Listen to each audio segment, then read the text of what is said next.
Good morning.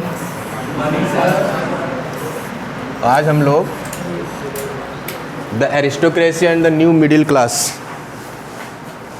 इसके बारे में देखेंगे। तो एक एक टॉपिक को हम लोग लेते हैं। सबसे पहले हम लोग ले लेते हैं एरिस्टोक्रेसी को। Rich and the land owning class. Aristocracy group में कौन आता था? जो रिच थे and owner of the land, ज़मीनों के मालिक थे। ऐसे लोगों को किस ग्रुप में रखा गया था? एरिस्टोक्रेसी ग्रुप में रखा गया था। Land owning and rich person. They spoke French. और जो एरिस्टोक्रेसी ग्रुप में आते थे वो कौन सा लैंग्वेज यूज करते थे? फ्रेंच लैंग्वेज यूज करते थे। They spoke French language. Use करने का रीज़न क्या था? क्यों फ्रेंच लैंग्वेज में बात करते थे? For the purpose of diplomacy. वो अपने आप को कुलीन दिखाना चाहते थे, हर ग्रुप से हट के समृद्धशाली दिखाना चाहते थे। एंड इन हाई सोसाइटी, और ये भी रिप्रेजेंट करना चाहते थे कि हम लोग हाई सोसाइटी से आते हैं, इसलिए वो कौन सा लैंग्वेज यूज करते थे? फ्रेंच लैंग्वेज में ही अपना कन्वर्सेशन किया करते थे। नेक्स्ट पॉइंट है दे वर इन स्मॉल ग्रुप। जो आपका एरिस्टोक्रेसी आता था इनकी संख्या बहुत ज़्यादा नहीं थी, ये छोटे छोटे ग्रुप में पाए जाते थे। और आज भी अगर आप देखो, अपने गांव में ही देख लो, तो रिच पीपुल की संख्या कम होगी, मिडिल क्लास ज़्यादा होंगे, ठीक है, उससे नीचे के। लेकिन जो रिच में आते हैं उनकी संख्या क्या है? कम होगी। तो दे वर इन स्मॉल ग्रुप। ये जो एरिस्टोक्रेसी थे ये स्मॉल ग्रुप में पाए जाते थे। Their families were often connected by ties of marriage। Aristocracy का जो परिवार होता था, एक फैमिली दूसरे फैमिली से कनेक्ट होता था। किस वे से?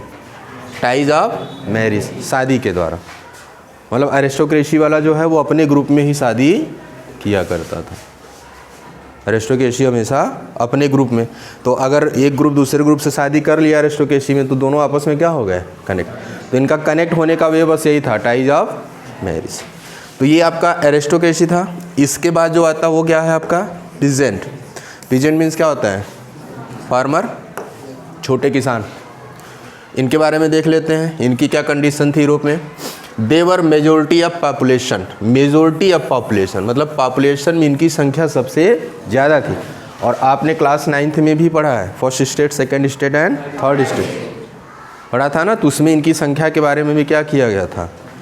हाँ, एक्सप्लेन किया गया था। तो यूरोप में इनकी जो मेजॉरिटी थी पॉपुलेशन की, पॉपुलेशन में क्या था? मेजॉरिटी में थे, मतलब ज़्यादा संख्या में ये पीजेंट लोग ही पाए जाते थे। इन द वेस्ट यूरोप, अगर वेस्ट यूरोप की बात कर लेते हैं, ईस्ट वेस्ट, अगर वेस्ट यूरोप की बात कर लेते हैं, तो a big portion of land was cultivated by tenants. Land का एक बड़ा पोर्शन, लैंड का एक बड़ा पोर्शन जो था वो कल्टीवेटेड किया जाता था, खेती उस पर की जाती थी। किसके द्वारा? टीनेंट। टीनेंट मीन्स क्या होता है? रेंट पर ज़मीन लेके खेती करना। रेंट पर ज़मीन लेके खेती करना। तो आज भी यह है, लोग रेंट पे ले लेते हैं ईयरली 5,000 10,000 दे के, और फिर उसमें साल भर क्या करते हैं? कल्टीवेशन करते हैं। तो वेस्ट यूरोप में भी यही सिस्टम था। वहाँ पे लैंड का बहुत बड़ा हिस्सा कल्टीवेट किया जाता, किसके द्वारा? टेनेंट्स, ठीक है, किराए पर लेके लोग खेती करते थे। एंड स्मॉल ओनर्स, और कुछ जो आपके पीजेंट्स थे उसमें कुछ ज़मीनों के मालिक भी थे। कुछ ज़मीनों के क्या थे? मालिक थे, लेकिन बहुत कम, और बहुत कम ज़मीनों के क्या थे? ओनर थे। And in eastern and central Europe, अगर हम ईस्टर्न यूरोप की बात करते हैं और सेंट्रल यूरोप की बात करते हैं, the land was cultivated by Surf. ये वर्ड है आपका सर्फ। इसका मतलब स्लेव होता है, गुलाम। इसका मतलब क्या होता है? गुलाम। तो ईस्टर्न और सेंट्रल यूरोप में जो लैंड का कल्टीवेशन था वो किसके द्वारा कराया जाता था? सर्फ के द्वारा, गुलामों के द्वारा। उनको गुलाम पहले खरीदे और बेचे जाते थे ना, तो उनके द्वारा ईस्टर्न और सेंट्रल यूरोप में कल्टीवेशन, खेती की कराई जाती। तो जो खेती करता हो तो पीजेंट में ही आएगा। अब उसकी चाहे जो कंडीशन हो, अलग की बात है कि वो सर्फ है कि टीनेंट्स है, क्या है, कि लैंड ओनर है। ये कंडीशन थी किसकी? पीजेंट की। कहाँ पर? यूरोप में। तो वेस्टर्न यूरोप में क्या था आपने देख लिया, ईस्टर्न यूरोप में क्या था, सेंट्रल यूरोप में क्या था, ये आपके माइंड में होना चाहिए। अब हम बात कर लेते हैं मिडिल क्लास की। ऐसा क्लास है ना तो जिंदा रहता है ना तो मर ही पाता है, दोनों तरफ से पीसा जाता है। New social class emerge with the growth of town. ये जो मिडिल क्लास था ना, ये न्यू सोशल क्लास था, इसका फॉर्मेशन चालू हुआ था। पहले मिडिल क्लास नहीं थे, पहले मिडिल क्लास नहीं थे। Come in. Who is Deepika Mishra? तो मिडिल क्लास नहीं था, मिडिल क्लास का फॉर्मेशन चालू हो गया। किसके द्वारा? जब ग्रोथ ऑफ टाउन, मतलब टाउन बनने लगे, टाउन विकसित होना चालू हो गया। पहले गांव थे, फिर धीरे धीरे क्या हो गया, फैक्ट्रीज़ वगैरह बनना चालू हो गया, तो वहाँ पे रहने वाले लोग क्या करने लगे, टाउन का निर्माण करने। तो जैसे जैसे टाउन बनने लगा ना, उसके साथ एक अलग सोशल ग्रुप डेवलप हुआ। जो अलग सोशल ग्रुप डेवलप हुआ उसको क्या कहा गया? Middle class. ये एक अलग सोशल ग्रुप था, न्यू, और यहाँ पे दिया ना new social class emerge with the growth of town. Town के विकास के साथ साथ एक नया सोशल क्लास देखने को मिला, जिसे हमने क्या कहा? मिडिल क्लास का।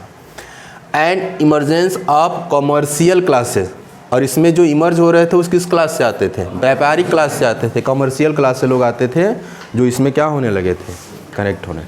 क्योंकि टाउन का ग्रोथ होगा तो टाउन में कैसे लोग पाए जाएंगे? बिजनेस व्यापार करने वाले ही, कॉमर्शियल वाले हैं। ऐसे सारे लोग जो है इस न्यू सोशल क्लास में क्या होने लगे? जुड़ने लगे, इमर्ज होने लगे। तो अगर आपको पूछा जाए कि मिडिल क्लास कहाँ से आया, तो आप ये बताना कि न्यू सोशल क्लास है, जो कि ग्रोथ ऑफ टाउन के कारण डेवलप हुआ था। This middle class was educated. ये जो मिडिल क्लास में लोग आते थे वो कैसे थे? एजुकेटेड थे। Powered by the idea of liberalism. इनके पास एक आइडिया था, हमेशा एक तरीका था जिससे ये प्रेरित थे। वो क्या था? हाँ, लिबरल होने का। लिबरल मीन्स क्या होता है? फ्री होने। इनको फ्रीडम चाहिए था, स्वतंत्रता। तो ये फ्रीडम की फीलिंग से क्या थे? प्रेरित थे, एजुकेटेड भी थे, और ये powered by the idea of liberalism, मतलब स्वतंत्र होने की भावना से हमेशा प्रेरित रहते थे। एंड नेशनल यूनिटी, और ये क्या दिखाना चाहते थे? राष्ट्रीय एकता को भी प्रदर्शित करना चाहते थे, क्योंकि पढ़े लिखे थे। इनको पता था अगर डेमोक्रेसी लाना है तो हमको सबसे ज़रूरी चीज़ क्या है? नेशनल यूनिटी होना चाहिए। अगर लिबरलिज्म लाना है, स्वतंत्रता लानी है, तो सबसे ज़रूरी चीज़ क्या है? National unity. अगर यूनिटी नहीं रहेगी तो फिर काम नहीं बनने वाला। But they were the ones among whom the idea of nationalism developed strong roots.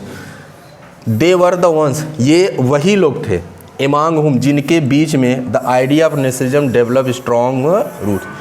Nationalism का जो आइडिया था सबसे मजबूती से अगर कहीं विकसित हुआ था तो किसके बीच में विकसित हुआ था? न्यू मिडिल क्लास के बीच में।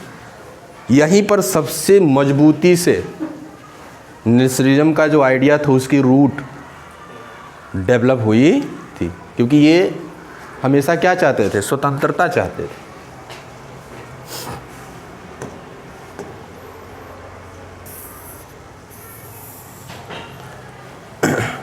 Among them were industrialist. इनके बीच में कौन कौन पाया जाता था? मिडिल क्लास में भी देख लो। कॉमर्शियल क्लास था, इंडस्ट्रियलिस्ट आ जाएंगे, टीचर्स भी इसमें आते थे, एजुकेटेड भी आपने देखा था तो टीचर्स भी आ जाते थे, बिजनेसमैन ये भी कमर्शियल क्लास में ही आते हैं।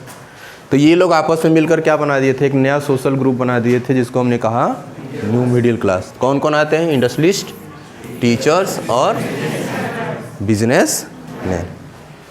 ठीक है, यहाँ से क्वेश्चन पुटअप हो सकता है।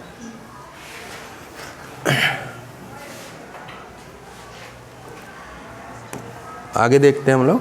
What did liberal nationalism stand for. ये लिबरल नेशनलिज्म क्या है इसको पहले समझ लो। लिबरल का मतलब होता है फ्री होना, आज़ाद होना, स्वतंत्र होना। और ये लिबरलिज्म क्या हो गया? फ्रीडम हो गया। क्या हो गई? स्वतंत्रता हो गई। तो ये स्वतंत्रता की भावना से प्रेरित थे। For the new middle classes liberalism stood for the freedom. New middle class के बीच में जो ये वर्ड आया था लिबरलिज्म, ये किसके लिए आया था? ये फ्रीडम चाहते थे, स्वतंत्रता चाहते थे। फॉर द इंडिविजुअल, और स्वतंत्रता किसकी चाहते थे? हर व्यक्ति की स्वतंत्रता चाहते थे। मतलब उनका ये कहना था कि हर व्यक्ति क्या हो? स्वतंत्र हो, और क्या हो? Equality of all before the law, और लॉ के सामने हर व्यक्ति क्या हो? इक्वल हो। हर व्यक्ति की स्वतंत्रता, और साथ में लॉ के सामने हर व्यक्ति क्या होना चाहिए? इक्वल होना चाहिए। इस फीलिंग से ये प्रेरित थे, और यही ये क्या चाहते थे? यही करना चाहते थे। The end of autocracy. अब देखो, सबसे पहले ऑटोक्रेसी खत्म हुआ। The end of autocracy, autocracy की जब समाप्ति हो जाती है। क्लर्कियल प्राइविलेज, साथ में जो क्लर्कियल प्राइविलेज था वो भी अगर समाप्त हो जाता, ऑटोक्रेसी से बिलोंग जो करते थे। एक constitution and representative government through parliament. ये चाहते क्या थे? एक गवर्नमेंट बनाई जाए जिसमें रिप्रेजेंटेटिव हो, और किसके द्वारा बनाई जाए? पार्लियामेंट के द्वारा। ऐसा कॉन्स्टिट्यूशन में वर्णन किया जाए कि इलेक्शन कराई जाए, इलेक्शन के थ्रू एक सरकार बनाई जाए, ठीक है, और वो सरकार किस पे वर्क करे? वो गवर्नमेंट किस पे वर्क करे? कॉन्स्टिट्यूशन के अकॉर्डिंग वर्क करे, पार्लियामेंट के अकॉर्डिंग वर्क करे। ऐसा इनकी फीलिंग थी। इन द इकोनॉमिक स्फीयर, अगर हम इकोनॉमिक स्फीयर में लिबरलिज्म का मतलब समझे तो क्या है? Stood for the freedom of market. Economic sphere में लिबरलिज्म का क्या अर्थ होगा? आर्थिक दृष्टि से लिबरल मतलब क्या है? तो आर्थिक दृष्टि से लिबरल का मतलब होता है मार्केट को स्वतंत्रता दे दी जाए। जो मार्केट वाले थे वो भी लिबरल होना चाहते थे, तो वो ये नहीं चाहते थे। वो चाहते थे कि मार्केट क्या हो? फ्री हो। मार्केट फ्री का मतलब क्या? उस पर टैक्स वगैरह जो कुछ लगता है, इन सब में कटौती की जानी चाहिए, ताकि व्यापार बिजनेस करने वाले आसानी से व्यापार बिजनेस कर सकें। And the evolution of state impose restriction, ये भी चाहते थे कि स्टेट इम्पोज रिस्ट्रिक्शन जो लगा था व्यापार करने के लिए, जो बैरियर टैक्स वगैरह लगाए थे, उसको भी क्या किया जाए? समाप्त किया जाए। On the movement of goods and capital, अगर ये रिस्ट्रिक्शन हटा दिया जाएगा तो एक स्टेट से दूसरे स्टेट में जो सामान है, ठीक है, ये आसानी से क्या कर सकता है? मूवमेंट कर सकता है। अगर व्यक्ति बिजनेस व्यापार करता है ना, तो सबसे पहले यही देखता है कि हम जिस एरिया में जा रहे हैं, कहीं वहाँ पे हमको ज़्यादा टैक्स तो नहीं पे करना पड़ेगा। अगर ज़्यादा टैक्स पे करना पड़ेगा तो उसका इनकम क्या हो जाएगा? कम हो जाएगा। तो यही चाहेगा ना कि हमको इनकम ज़्यादा हो, और इनकम ज़्यादा होने के लिए क्या चाहिए? जो रिस्ट्रिक्शन है वो हटा देना चाहिए। बीच में आपके कंट्री से रिस्ट्रिक्शन हटाई गई थी, तो पूरे मार्केट में क्या आ गया था? Chinese item. हर चीज़ चाइनीज़ आइटम में मिलने लगा। रिस्ट्रिक्शन बढ़ा दिया गया, टैक्स वगैरह ज़्यादा लिया जाने लगा, तो चाइनीज़ आइटम की भी संख्या धीरे धीरे कम हो गई। हमारे प्राइम मिनिस्टर कहते हैं ना, लोकल फॉर वोकल। हमें जो लोकल चीज़ें उनको बढ़ावा देना चाहिए। अपने यहाँ जो चीज़ें डेवलप करेंगे वो आपको हमेशा सस्ती मिलेंगी। एक पॉइंट और है, इन 1834 में अ कस्टम यूनियन, एक ग्रुप बनाया गया बिजनेस व्यापार करने वालों का, जिसको हम क्या बोलते हैं? जॉलबेरिन बोलते हैं। इनका एक ग्रुप बनाया गया। इस ग्रुप में पर्सिया शामिल था और बहुत सारे जर्मन स्टेट इस ग्रुप में शामिल थे। तो बिजनेसमैन का ग्रुप था, और इस ग्रुप का मतलब, मेन उद्देश्य क्या था ये भी देख लो। द यूनियन एब्लिश टैरिफ बैरियर, ये ग्रुप क्या करता था? जो व्यापार होता था, व्यापार में जो टैरिफ बैरियर्स वगैरह लगाए जाते थे, उसको ये समाप्त कराता था कि ऐसी टैरिफ बैरियर मत लगाइए, अगर आप इसको थोड़ा कम करेंगे तो हम बिजनेस व्यापार करने आप यहाँ आएंगे। तो इस ग्रुप का यही था, टैरिफ बैरियर को समाप्त कराना, या reduce the number of currency. जो नंबर ऑफ करेंसी थी, अलग अलग स्टेट का अलग अलग करेंसी था। अलग अलग स्टेट का क्या था? अलग अलग करेंसी। तो जितनी ज़्यादा करेंसी होगी बिजनेस व्यापार करने में, उतना ज़्यादा क्या होता है? प्रॉब्लम होता है। तो इस ग्रुप का एक मुख्य उद्देश्य ये था कि जो करेंसी है ना, उसकी संख्या को घटा दिया जाए, और इसने किया भी। 30 करेंसी था उसमें, कितना? इसको रिड्यूस करके कितनी संख्या पे आ गए? ये इस ग्रुप का मेन उद्देश्य। Stop it.